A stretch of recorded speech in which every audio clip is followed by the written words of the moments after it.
À noite uma maravilhosa aula sobre a base bíblica da família. O Dr. Mark Ellis nos abençoou, nos edificou com uma mensagem profunda. Ele mesmo disse que, na verdade, o conteúdo que ele costuma dar em seminários de 3 horas, ele resumiu aqui em cerca de 45 a 50 minutos, mas de uma forma fabulosa e majestosa, deixando muito claros os alicerces em que cremos como sustento da nossa família, à luz daquilo que as Escrituras nos ensinam como o papel do homem e o papel da mulher. E assim nós abrimos o mês da família, que é o mês de maio, e a cada domingo, até o último domingo, dia 29, estaremos abordando esta temática, especialmente nos cultos da noite, talvez alguns de manhã também, mas o planejamento está para os cultos da noite, sobre o tema Famílias Transformadas pelo Poder do Reino de Deus. Hoje pela manhã nós tivemos um culto muito gostoso, 2 cultos em que nós celebramos a vida das mães, e não há como falar de mãe sem falar de filhos. Então, de alguma forma, alguns dos princípios e conceitos que foram semeados hoje pela manhã, de alguma maneira estarão presentes na reflexão desta noite, em que eu quero compartilhar com você o desafio de criar, de educar, de preparar os nossos filhos. É uma palavra que alcançará especialmente aqueles que já têm filhos, mas sem dúvida nenhuma deixará no coração daqueles que ainda não os têm bases e fundamentos preciosos para a vida em família. Certa vez um pastor foi perguntado sobre como ele podia tratar de filhos se ele não os tinha ainda. E ele então deu uma resposta muito inteligente, dizendo àquela pessoa que o arguiu: você, quando vai a algum médico tratar com ele de alguma enfermidade, e por exemplo o câncer, você se certifica se porventura ele já teve câncer, ele já foi curado do câncer, para confiar que ele sabe o que está fazendo e sabe o que está dizendo? Não, você confia porque ele estudou, porque ele acredita, porque ele crê naqueles princípios e valores para a cura de determinada enfermidade.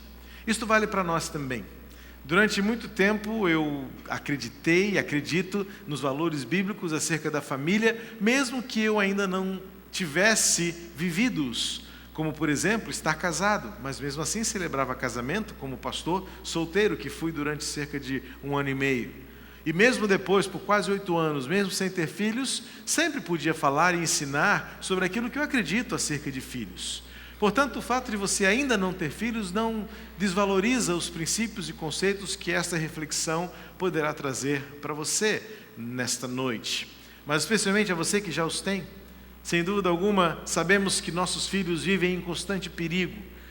Não só os perigos físicos de enfermidades, de acidentes domésticos, de vulnerabilidade no mundo em que vivemos, mas hoje vivemos um perigo muito maior, e por que não dizer invisível, que nós não podemos palpar, mas que está presente entre nós, que são os princípios ideológicos, e que são os perigos que de muitas maneiras interferem e afetam o nosso jeito de ser família, de crer como a família deve funcionar e que de uma forma muito objetiva tem influenciado os nossos filhos.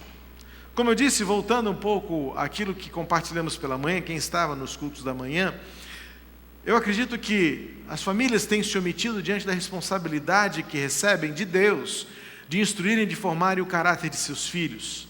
E essa responsabilidade tem sido transferida cada vez mais para outras instituições, como basicamente a escola e a igreja.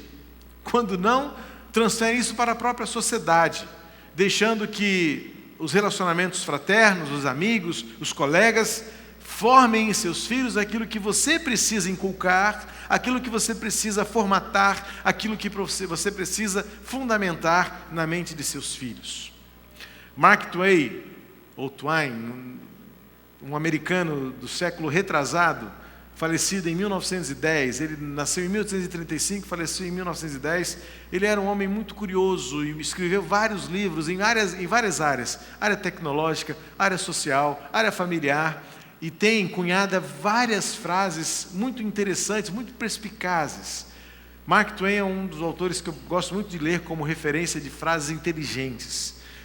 E quando perguntado sobre filhos, ele disse o seguinte: imagine bem, antes do século 20 começar. Ele disse: filhos vivem em perigo. Para mim, você deveria criá-los dentro de um barril, alimentá-los por um buraquinho com uma pequena colher, e quando eles completassem 18 anos, você deveria fechar o buraco. Aí eles não vão te dar trabalho nenhum. Imagina, ele era muito ácido nos seus comentários, mas muito inteligente. E com um humor muito inteligente, ele falava as mais profundas verdades. É claro que nenhum de nós criamos filhos em barris, e muito menos ele, mas foi uma forma de dizer que, de fato, desde aquela época, nossos meninos e meninas vivem em perigos constantes. Nosso mundo oferece às nossas crianças possibilidades inúmeras de desviarem-se dos caminhos que nós acreditamos serem aquilo que é o melhor para elas. Bom, o que é o melhor para os nossos filhos, eu sugiro que você procure nas nossas redes sociais a mensagem desta manhã, porque eu não vou voltar a ela toda, mas eu disse o que uma mãe deve buscar e querer de melhor para os seus filhos. Mas Provérbios 22, capítulo 6, nos dá um indicativo épico, é uma afirmação célebre que a Bíblia possui e que nós sabemos isso de cor. Provérbios 22, 6, o sábio Salomão escreveu dizendo: ensina o menino no caminho em que ele deve andar, instrui-o. E ele diz mais adiante uma esperança, para que quando ele venha a envelhecer ou crescer, nunca se desvie dele. Instrução é o que nossos filhos mais precisam, mas dá trabalho, desgasta, cansa. Porque a instrução de filhos, ela é pautada numa atitude básica, repetição. Quem tem filhos na idade de juniores, por exemplo, a minha já está saindo dessa fase, está entrando naquela fase mais bonita, que é a fase da adolescência, mais desafiadora. Mas quem é pai de crianças nesta idade já sabe que se tem uma coisa que nós precisamos fazer para tentar ensiná-las alguma coisa é repetir. Repetição. Arruma o seu quarto, guarda suas roupas, bote tudo no lugar, olha a hora, levanta, acorda, vai dormir, desliga a televisão, sai do celular. Nós dizemos isso incontáveis vezes. Talvez, voltando um pouco à reflexão da manhã, é a nossa réplica, não é? Há tanto que ouvimos mãe, pai, a gente perde as contas de quantas vezes a gente ouve mãe, pai, pai, pai. Eu brinco com a Letícia que às vezes ela está no mesmo ambiente que eu, muito mais próximo da geladeira ou do filtro, e ela diz: pai, pega água para mim. E parece que ela nunca vai aprender a pegar água, mas eu faço com prazer, porque haverá um dia que ela não vai mais pedir. Eu lembro-me quando eu a carregava no colo, e hoje ela não cabe mais no meu colo. E eu tenho saudade daquele tempo, por isso que vocês me pegam tantos bebês no colo, é porque eu adoro bebês no colo. E sabe, queridos, nós precisamos aproveitar bem o tempo, porque vai chegar um momento em que o menino e a menina vão começar a andar com seus próprios pezinhos, vão começar a andar no seu próprio ritmo, e nós não teremos mais tanta chance quanto temos hoje de transmitir valores, de passar verdades, de ensinar conceitos e de reproduzir nelas aquilo que nós acreditamos e que de melhor nós podemos dar a elas. Algo interessante acerca desse texto de Provérbios 22, versículo 6, porque o verbo instruir ou ensinar, no hebraico, nesse contexto, não está radicado naquilo que nós temos como o ensino básico ou formal, do transmitir conhecimento. Por isso que nas versões que se detêm mais no original hebraico, preferem a palavra instruir do que ensinar. Há uma pequena diferença entre instrução e ensino, uma coisa muito mínima e que evidentemente nos dicionários vão aparecer como sinônimos, mas eu queria destacar uma diferença mínima, mas importante. Porque o conceito do ensino está muito ligado à formalização da sala de aula, do conteúdo programado, da transmissão do conhecimento, da sistemática e especialmente das provas que testam o aprendizado. Basicamente, para mim, o ensino se baseia nesta questão da formalização do conhecimento, da sistematização da informação e depois da coleta dos resultados. Aprendeu ou não aprendeu? A nota foi boa ou não foi? Precisa repetir ou não? A instrução vem muito desta questão da disciplina física, do exercício, da prática de alguma modalidade física em que você é instruído a fazer aquilo. E de que forma isso diferencia? Porque faz-se junto. A ideia da instrução é que você não está num patamar de superioridade, mas sim no nível semelhante em que você também pratica aquilo que você está ensinando. E a instrução tem muito mais a ver com a prática da vida do que a assimilação de um conteúdo conceitual. Percebeu a diferença que eu quero destacar aqui e por que eu prefiro a versão bíblica que usa a expressão instrução ao ensino? Ao invés de ensinar a criança, o conceito primordial aqui de Provérbios é instrução, é fazer junto, é estar ao lado. Mas precioso é que Charles Swindoll, em seu livro Família Forte, um livro que eu indico para a sua leitura devocional, quando ele vai fazer a exegese deste texto, ele faz uma pesquisa um pouco mais arqueológica ou histórica deste verbo instruir, e ele descobriu, por meio de pesquisas, que a raiz desta instrução vem da prática das parteiras hebreias, que quando a criança nascia, elas colhiam as crianças em seu colo e antes de repassá-las à mãe para a primeira mamada, era costume que as parteiras mergulhassem seu dedo indicador em uma solução, parece-me que de tâmaras com um pouco de fel, que dava um amargor característico, e elas então colocavam o seu dedo indicador na boca da criança e, pelo sentido da gustação, a criança era estimulada a sugar o dedo da parteira, e quando a parteira percebia que a criança estava sugando com força, ela imediatamente transferia a criança para o colo da mãe para que ela fizesse a primeira mamada. Esta atitude, este verbo de mergulhar o dedo nesta solução e colocá-lo sobre a boca, ou dentro da boca da criança, era o que Charles Swindoll propõe ser a raiz do verbo instruir, que muito mais é estimular a ação necessária para a vida. Eu não sei em você, mas quando eu descobri isso, causou-me um impacto tão profundo, em que aquilo que o sábio Salomão está dizendo é: como as parteiras fazem com as crianças, façam vocês também, pais, estimulando seus filhos a absorverem, a sugarem o que de mais precioso eles terão para viverem.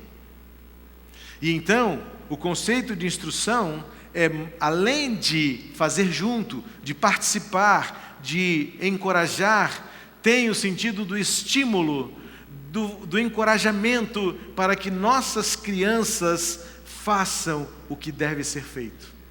E que aprendam a fazer com o nosso exemplo, provocadas sim, estimuladas, de tal maneira que elas se sintam encorajadas a tomarem os seus próprios caminhos, nunca se esquecendo aquilo que devem ser. Outra questão importante neste versículo 6 é que a melhor tradução para a expressão no caminho em que devem andar, a tradução literal para isso é no caminho dela. Ou seja, o que o sábio Salomão está dizendo neste provérbio é que nós precisamos estimular as crianças dentro das suas próprias características, dentro da sua personalidade, formá-las um caráter aprovado. Com isso eu observo que algumas vezes nós podemos cometer alguns equívocos na nossa educação. Basicamente, 2 equívocos abrangem os demais. Muitos pais se equivocam, e é um erro que todos nós podemos cometer, a começar em mim, é que nós podemos transferir e querer repetir em nossos filhos a educação que tivemos, que recebemos, e dizemos: deu certo comigo, tem que dar com você também.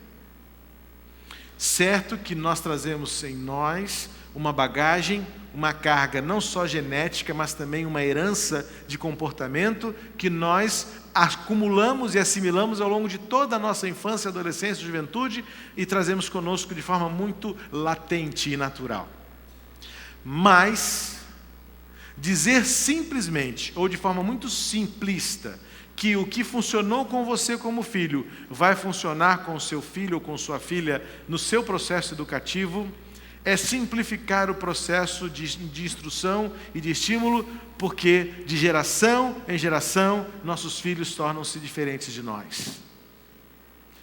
E por isso eu disse que o processo educativo é extremamente cansativo, porque instruir a criança no caminho dela nos induz e nos move a conhecer os nossos filhos, de tal maneira que nós saibamos quais são as características deles, os limites deles, as possibilidades deles, os potenciais deles. Muitas vezes nós queremos transferir para os filhos as nossas expectativas pessoais, algumas delas até frustradas. Ou quantos pais não querem que seus filhos sejam engenheiros porque não conseguiram ser engenheiros? Ou médicos porque não conseguiram ser médicos? Ou pastores porque não conseguiram ser pastores? Quantas vezes, isso para dar como exemplo, pais querem que seus filhos sigam seus caminhos profissionais para que eles mantenham seus empreendimentos pessoais. Então o pai abre um escritório de advocacia, monta ali sua sala, investe recursos e fala assim: não, filho, agora você precisa seguir os meus passos. Mas o filho queria ser músico. E ele é forçado a ser o que ele nunca quis ser, torna-se um adulto frustrado, amargurado e algumas vezes até um péssimo profissional, apenas para honrar os desejos pessoais de seus pais. Por isso o hebraico para mim é tão importante nesta versão, porque o sábio está dizendo que devemos conhecer nossos filhos, para que o caminho em que ele deve andar seja o caminho da retidão, seja o caminho da virtude, seja o caminho da justiça, seja o caminho do sucesso, mas que seja o caminho da criança, dentro das características que ela traz, que ela possui, as competências que ela tem, as habilidades que ela possui. Respeitar as características que seus filhos têm é algo que Deus nos deu como desafio. Literalmente o que o sábio Salomão está dizendo é: estimule a criança para ser quem ela precisa ser, quem ela deve ser. E quando ela crescer, ela vai cumprir o seu papel. Ela vai cumprir a sua missão. Ela vai ser quem Deus quer que ela seja. Outro equívoco que nós podemos cometer, além desse primeiro, que é transferir para os nossos filhos exatamente a educação que nós recebemos, sem respeitar as características, as limitações e os potenciais dos nossos filhos. O segundo é que nós podemos nos equivocar comparando-os aos outros, seja em virtudes ou seja em defeitos. Quantos de nós já não fomos tentados a dizer para os nossos filhos: por que você não é tão inteligente quanto o filho de fulano? Por que você não é tão obediente quanto cicrano? Por que você não me respeita como aquele menino, aquela menina respeitam seus pais? Ou pior, também usar o meio comparativo negativo. Ainda bem que você não é como aquele filho de fulano. Ainda bem que você não é como aquela pessoa. Vai gerando nesta criança um senso de distinção, um senso de superioridade ou de inferioridade, depende do comparativo que você faz, e você não desenvolve nesta pessoa, neste ser que está em formação, as suas próprias características, a sua própria identidade e suas próprias convicções. Em geral, esta criança vai crescer sendo uma pessoa insegura, uma pessoa que está sempre tentando agradar a todos, ou então, negativamente, uma pessoa que está sempre rebelde ao que os outros são ou fazem, porque ela não tem segurança de quem ela é. Ela não se sente segura para reconhecer que ela tem valor, que ela tem um potencial e que ela pode ser tudo o que Deus quer que ela seja. O processo educativo precisa proteger os nossos filhos de perigos como a perda da identidade, o desvio de caráter, a perda das suas potencialidades e um sucesso fracassado, uma vida de fracasso, uma vida de insucesso, uma vida de amargura.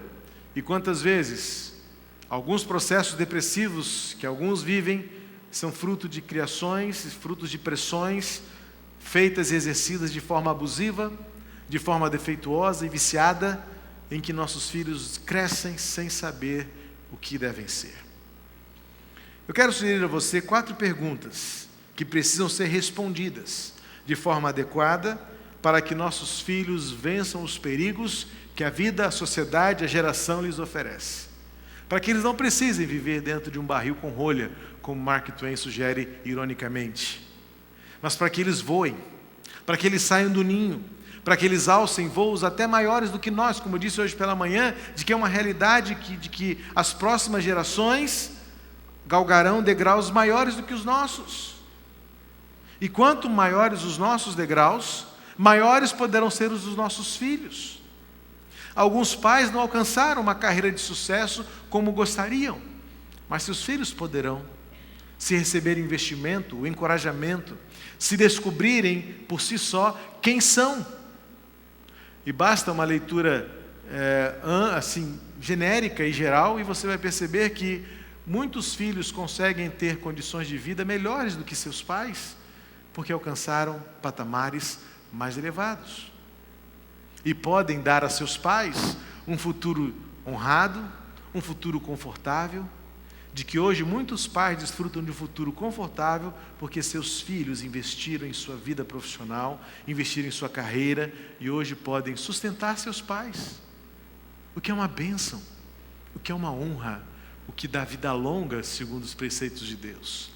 4 perguntas que nós precisamos saber responder para que nossos filhos cresçam virtuosos e vitoriosos, vencendo os perigos que a vida venha a lhe oferecer. Primeiro, nossos filhos crescem perguntando, afinal de contas, quem sou eu? Especialmente nesse tempo em que vivemos, em que a tal ideologia do gênero tem trazido às nossas crianças uma confusão séria acerca de quem eles são, nós precisamos resolver este conflito de identidade, deixando muito claro desde cedo quem seu filho é, menino ou menina, e o que será deles no futuro, em termos de escolhas e em termos de identidade. Para que isso aconteça, é importante que você se relacione com seu filho, para que você descubra quais são as potencialidades que eles têm, quais são as fraquezas e os medos que ele possui. Nós somos muito brutos, muitas vezes, para lidar com os medos dos nossos filhos. Nós não lembramos que nós também fomos crianças e tivemos medo de escuro, medo de trovão, medo de tempestades, medo de perder nossos pais, medo de ficarmos sozinhos. E nós, de uma forma muito brutal e muitas vezes violenta e truculenta, dizemos, deixa de bobagem, para com isso, deixa de ser frouxo, deixa de ser medrosa, ao invés de tomarmos no braço e dizermos, como eu posso ajudar você a vencer o seu medo? Lembro-me quando Letícia era bem pequena, com 4 ou 5 anos, o Rio de Janeiro viveu algum tempo de muitas chuvas. E um belo dia a Jane teve que voltar do trabalho, voltar do caminho para o trabalho, porque o Maracanã, como sempre, encheu, e ela chegou em casa voltando, ela teve que retornar para casa, não pôde trabalhar naquele dia. Se não me engano, foi no dia em que o túnel Rebouças caiu, uma das suas galerias fechou com um desmoronamento. Tamanha foi a chuva daquele dia. E ela chegou em casa contando que na frente dela um carro flutuou, virou, o ônibus andou ali naquele Rio Joana. E a Letícia, muito pequenininha, ouvindo aquelas coisas, ouviu com aquele. Letícia tinha um jeito de arregalar os olhos quando ela estava interessada no assunto. E de lá para algum tempo, hoje ela já venceu esse medo, nós não podíamos pegar uma chuvinha. Ela ia para o canto do vidro assim, ficava olhando, pai, o meio-fio está enchendo. Sem que nós soubéssemos, nós geramos nela um medo. Porque nós não tivemos o cuidado de preservá-la ou de contar uma história, dando a ela um motivo de gratidão. Mamãe está em casa, mamãe chegou bem, graças a Deus. Ela conseguiu assimilar apenas o pavor de uma imagem que ela nem viu, mas sabe-se lá o que ela construiu na mentezinha dela, quando a gente chegou em casa contando o que ela testemunhou e viu com seus próprios olhos ali na região do Maracanã. As crianças estão sendo formadas e elas estão sendo identificadas com o mundo afora. E se você não tiver relacionamento com seus filhos, para conhecê-los, para ouvi-los, para reconhecer os limites que eles têm, outras pessoas farão. Você precisa ocupar brechas antes que os outros façam. E você precisa tomar iniciativa para formar o caráter de seu filho logo no começo. Instrui o menino, a menina, no caminho dele, para que ele sempre seja aquilo que Deus quer que ele seja. Saudável, feliz, pleno. Seu filho nasce perguntando, afinal de contas, quem sou eu? E você precisa fazê-lo descobrir logo quem ele é. Imagem e semelhança de Deus. Menino ou menina, criado por Deus para vencer e para viver. Outra pergunta que é feita por nossos filhos, ainda que não verbalizem isso, eles estão perguntando o tempo todo, que escolhas devo fazer? Nossos filhos começam a viver cedo o conflito da responsabilidade. E nós precisamos ensinar nossos filhos a tomar decisões. O que é muito difícil, porque nós temos a tendência superprotetora de tomar decisões por nossos filhos.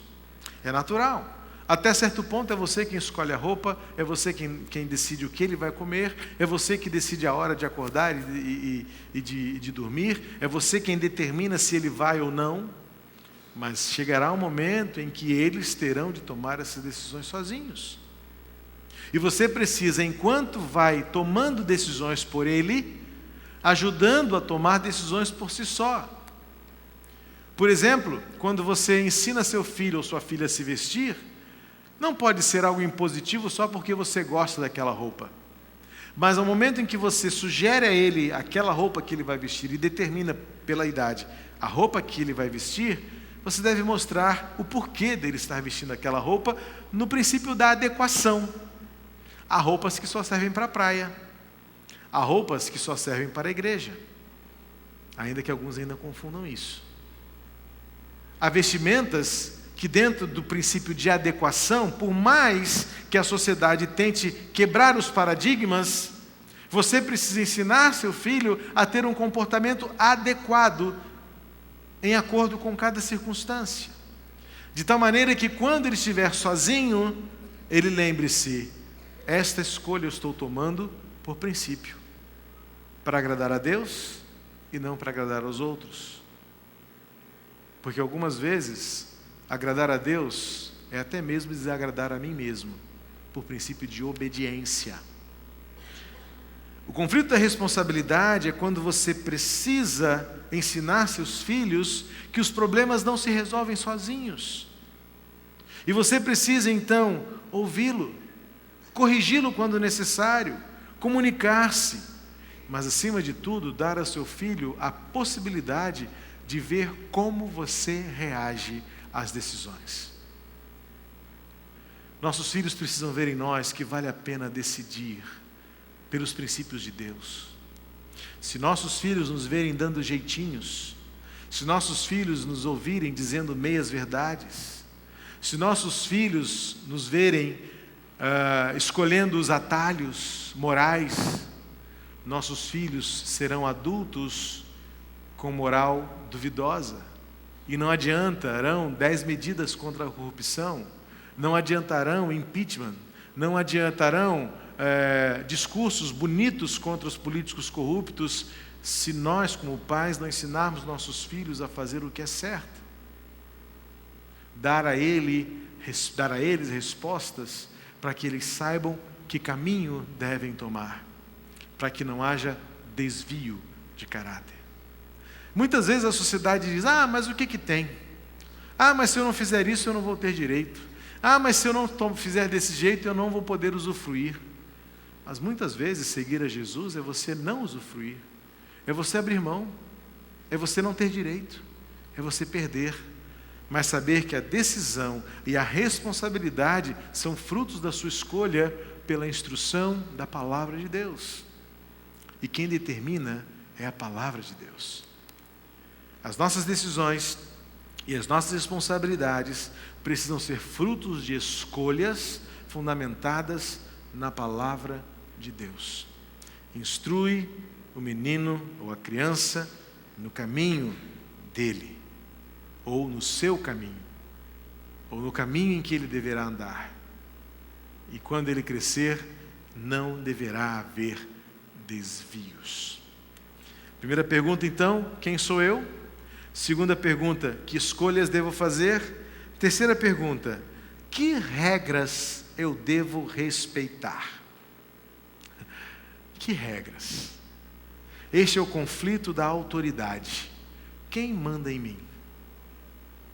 Queridos, Ralph Neighbour, em seu livro Segue-me é um livro de discipulado que boa parte dos irmãos aqui já estudaram pelo nosso processo de discipulado. Ele diz, na lição 5, se não me engano, 4, ele diz: 4 fontes de autoridades devem exercer e normalmente exercem influência sobre as nossas decisões. Nós podemos nos submeter às nossas experiências. A gente diz: eu sempre fiz assim e deu certo. Ou talvez a nossa tradição: fizeram assim e deu certo, eu vou fazer também. Algumas vezes nós fazemos com que a cultura determine o que nós devemos fazer. Todo mundo está fazendo, eu vou fazer também. Mas finalmente a autoridade que de fato define as regras sobre a nossa vida deve ser irremediavelmente o conteúdo das Escrituras Sagradas.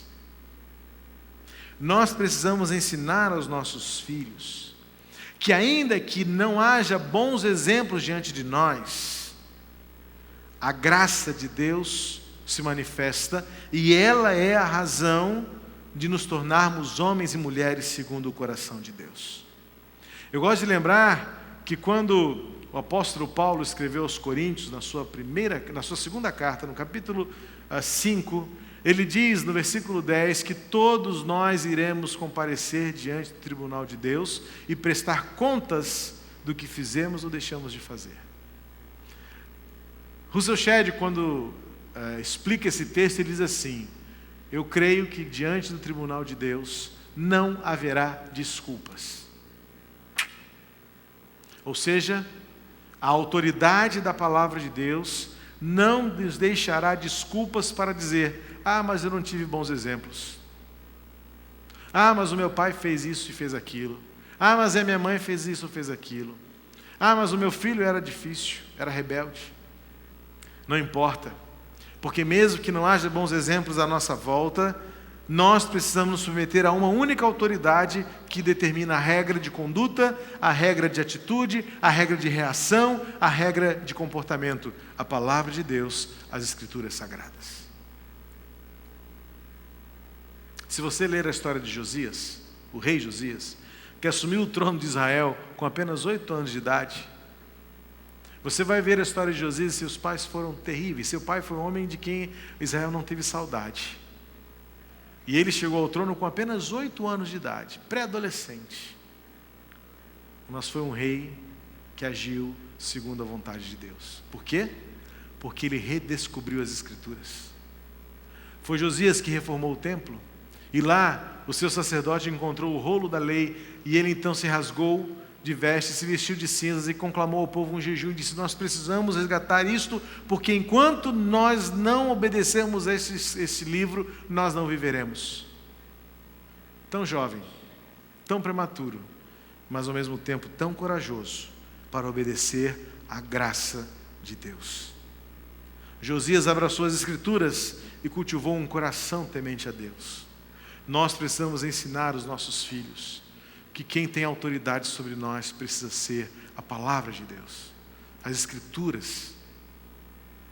Mas nós, muitas vezes, fazemos com que os nossos valores sejam dúbios. Nós ensinamos nossos filhos a darem um jeitinho nas coisas. E nós tiramos das Escrituras a autoridade quando nós transferimos a nossa experiência de uma fé muitas vezes vazia, uma fé vacilante, uma fé supersticiosa, uma fé interesseira, uma fé cobiçosa, uma fé gananciosa. E a autoridade da palavra de Deus se é esquecida. Nossos filhos perguntam, afinal de contas, quais são as regras? Nossos filhos precisam saber que as regras são as Escrituras. Quem sou eu? Que decisões devo tomar? Que regras devo seguir? E por último, qual é o estilo de vida que devo adotar? E para responder esta pergunta, eu gosto do exemplo de Daniel, que nos ajuda a viver em conformidade com aquele que nos chamou para viver. Daniel foi um jovem que foi levado escravo para uma terra distante, longe de seus pais, que teve a oportunidade de viver todas as regalias que aquele reino poderia lhe oferecer, mas ele tomou uma decisão desde cedo: não, e as palavras são dele, não vou me contaminar com os manjares do rei. Evidentemente que manjares não contaminam, eram alimentos fartos, eram alimentos que eram atrativos aos olhos, por certo apetitosos ao paladar, mas ele colocou no coração: eu não viverei neste lugar como eles, porque eu tenho um compromisso com aquele que me deu vida. O estilo de vida dos nossos filhos precisam estar pautados numa decisão de conformidade com a glória de Deus. O resultado, você sabe um pouco da história, leia o capítulo 1 do livro de Daniel, e você vai ver que ele e seus 3 amigos, Sadraque, Mesaque e Abednego, decidiram não se contaminar e pediram àquele maître da cozinha, aquele chefe do rei, dizendo: nos alimente apenas com legumes e água. E ao final daqueles dias, o homem chegou diante dele e disse: vejo que vocês estão melhores dos que os que se alimentaram com as riquezas e os manjares do imperador. Esta é uma verdade, irmãos. Nossos filhos vivem em perigos de serem seduzidos, de se alimentarem, de viverem em conformidade com os preceitos e princípios e valores deste reino do mundo. Mas nós precisamos ensiná-los, encorajá-los, que quando nos dispomos a viver em conformidade com o reino de Deus, o resultado, a recompensa será incomparavelmente melhor. A saúde espiritual, e por que não dizer a saúde física, é algo visível naqueles que tomam uma decisão de viver em conformidade. Uma decisão fez toda a diferença na vida de Daniel. Assim como uma decisão faz diferença na vida dos nossos filhos. Ainda que eles não verbalizem, nossos filhos, no seu processo de crescimento, na sua forma de tomar forma de vida, eles estão perguntando-nos o tempo todo: quem eu sou? Como devo tomar minhas decisões? Que regras eu preciso seguir? Que estilo de vida eu vou tomar? Recai sobre nós, pais, a responsabilidade. E esta responsabilidade é intransferível. Não é a escola que ensina isso aos nossos filhos. As escolas têm, no máximo, a capacidade de transferir conhecimento sistemático, de tomarem avaliações e verem se aprenderam, para prepará-los para uma faculdade, para uma carreira profissional. Mas quem fará deles um bom profissional são os valores que nós plantarmos e semearmos em seus corações. A igreja é insuficiente, porque, como eu disse pela manhã, além dela ser uma presença escassa, porque nós só estamos juntos aqui uma vez por semana, a menos que você já participe de um pequeno grupo, então você está sendo mais abençoado, porque você está podendo compartilhar vida ao longo da semana com mais alguém. Graças a Deus por isso. Mas em geral, infelizmente, você se dedica a estar como igreja reunida uma vez por semana. Eu tenho no máximo 40 minutos, quando você já começa a olhar para o relógio e diz, já deu.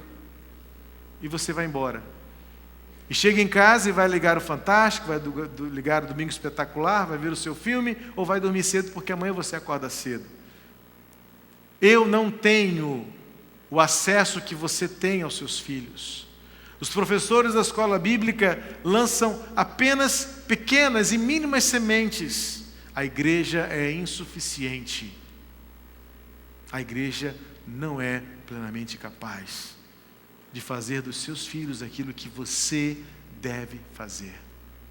E se isso não fosse o bastante, a igreja tem se tornado cada vez menos prioridade para as nossas famílias.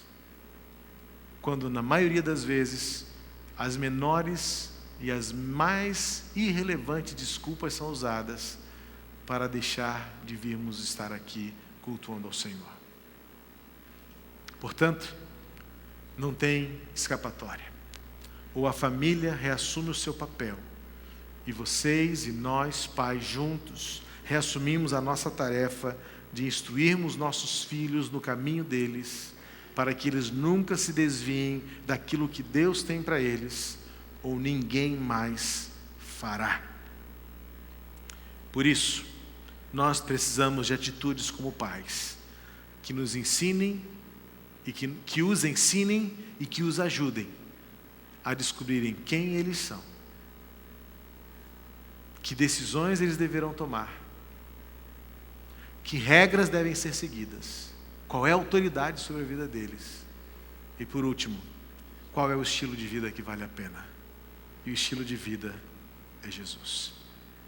Que nossas famílias sejam abençoadas por Deus, que nossos filhos cresçam instruídos e alicerçados na palavra, dentro dos seus limites, mas que aprendam a ser gente que agrada ao coração de Deus.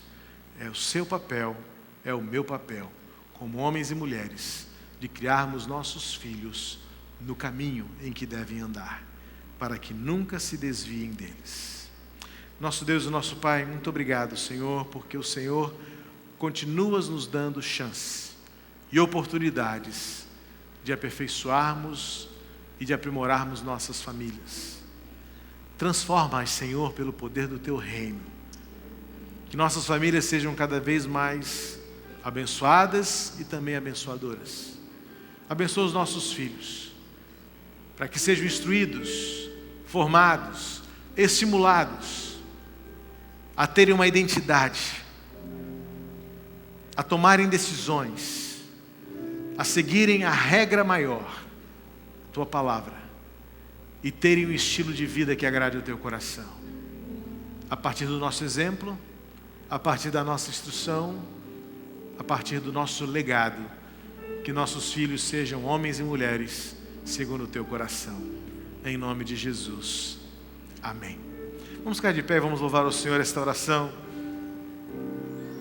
Quero consagrar meu lar a Ti, minha vida, meus filhos, para que os nossos filhos sejam para essa geração farol, luz, sal, para abençoar esta geração em que vivemos.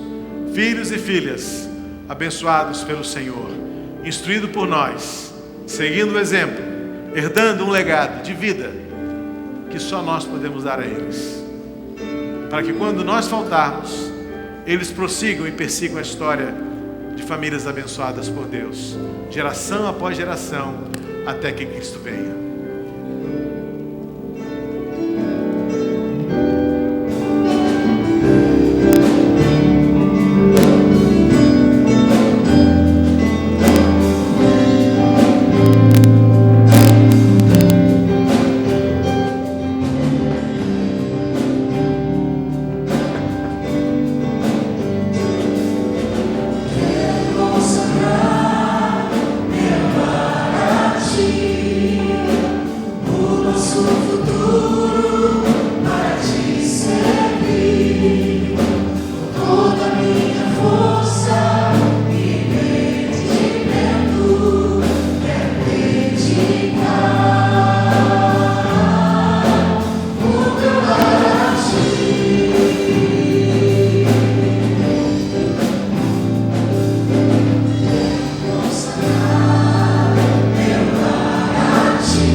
seja uma oração constante entre nós.